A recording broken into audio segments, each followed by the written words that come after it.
बिस्मिल्लाहिर्रहमानिर्रहीम। तमाम देखने वालों को फैमिली कुकिंग एचपीएस की तरफ से अस्सलाम वालेकुम। आज हम कंडेंस मिल्क बना रहे हैं। ये बनाने में बहुत ईजी है। कंडेंस मिल्क को हम बहुत सी स्वीट्स में यूज़ करते हैं, for example cake, ice cream, juices. Condense milk बनाने के लिए हमें सिर्फ 3 चीज़ें चाहिए: दूध, चीनी और बेकिंग सोडा। कंडेंस मिल्क बनाने के लिए हम 2 लीटर दूध लेंगे। आपके पास जो भी रेगुलर दूध अवेलेबल हो आप वो यूज़ कर सकते हैं। हमने 2 लीटर फुल फैट मिल्क लिया है। आप फुल फैट, लो फैट कोई भी दूध इस्तेमाल कर सकते हैं। दूध से टेस्ट में और कंसिस्टेंसी में कोई भी फ़र्क नहीं आता। 1 kg हमने शुगर लिया है। जितना दूध होगा उसका हाफ हम शुगर लेंगे। 1/4 टीस्पून हम बेकिंग सोडा लेंगे।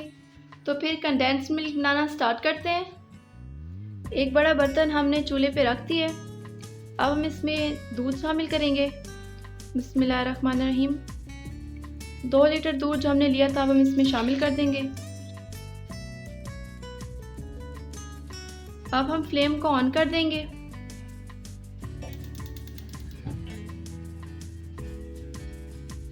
दूध हमारा लाइट से गर्म हो चुका है। अब हम इसमें चीनी शामिल करेंगे। 1 किलो चीनी हम इसमें शामिल कर देंगे। बिस्मिल्लाहिर्रहमानिर्रहीम। चीनी हम स्टार्टिंग में इसलिए ऐड करते हैं क्योंकि कंडेंस्ड मिल्क में जो क्रीमी टेक्सचर आता है वो चीनी की वजह से ही आता है। हम दूध और चीनी को एक साथ कुक करेंगे। स्टार्टिंग में हम दूध को हाई फ्लेम पर और फिर उसके बाद हम मीडियम फ्लेम कर देंगे। इस स्टेज पर हम दूध में लगातार चम्मच हिलाते रहेंगे। दूध को हमने इतना कुक करना है कि 2 लीटर दूध से कम होकर 1 लीटर दूध रह जाए।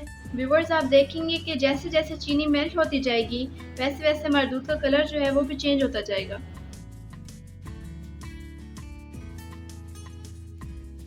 स्पैचुला की मदद से हम साइड्स को भी क्लीन करते जाएंगे ताकि जो बलाई है वहाँ पर जमे ना।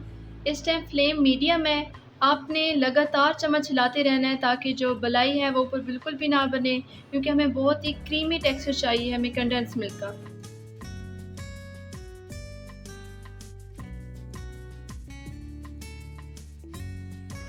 व्यूअर्स, आप देख सकते हैं कि इसका लाइट येलो क्रीमिश कलर आने लगा है।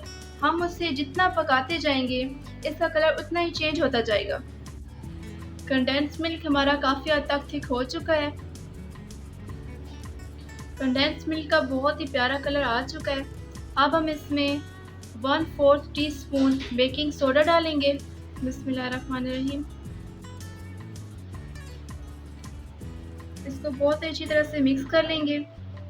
बेकिंग सोडा कंडेंस मिल्क को क्रीमी टेक्सचर भी देगा और इसको थिक यानी गाढ़ा भी करेगा। आप इसमें जैसे ही बेकिंग सोडा डालेंगे आप देखेंगे कि दूध में बबल्स बनने लग जाएंगे।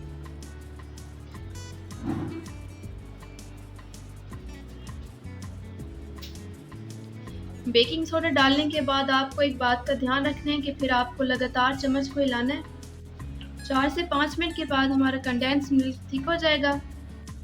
हम इस बात का ध्यान रखेंगे कि हम इसे ज़्यादा गाढ़ा नहीं करेंगे क्योंकि कंडेंस मिल्क ठंडा होने के बाद गाढ़ा और भी होता है।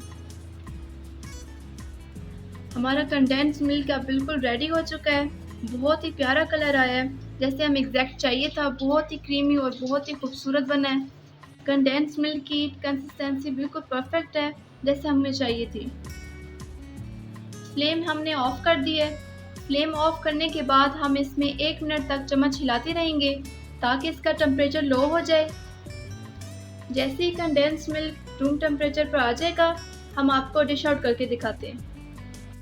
कंडेंस मिल्क रूम टेम्परेचर पर आ चुका है। अब हमारा कंडेंस मिल्क रेडी है।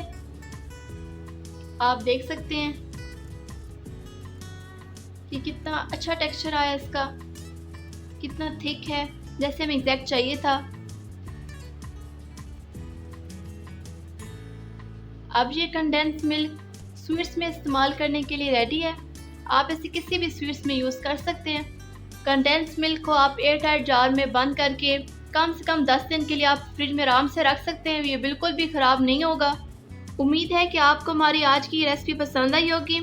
अगर हमारी वीडियो अच्छी लगी तो हमारी वीडियो को लाइक कर दें, हमारे चैनल को सब्सक्राइब कर दें आप कंडेंस मिल्क ज़रूर बनाइएगा और हमें कमेंट बॉक्स में बताइएगा कि आपका कंडेंस मिल्क कैसा बना है। खुश रहें और खुशियाँ तकसीम करें। इंशाल्लाह अगली दफ़ा मुलाकात होगी एक नई और बहुत ही मज़े की वीडियो के साथ। तब तक के लिए फैमिली कुकिंग HPS की तरफ से अल्लाह हाफिज़।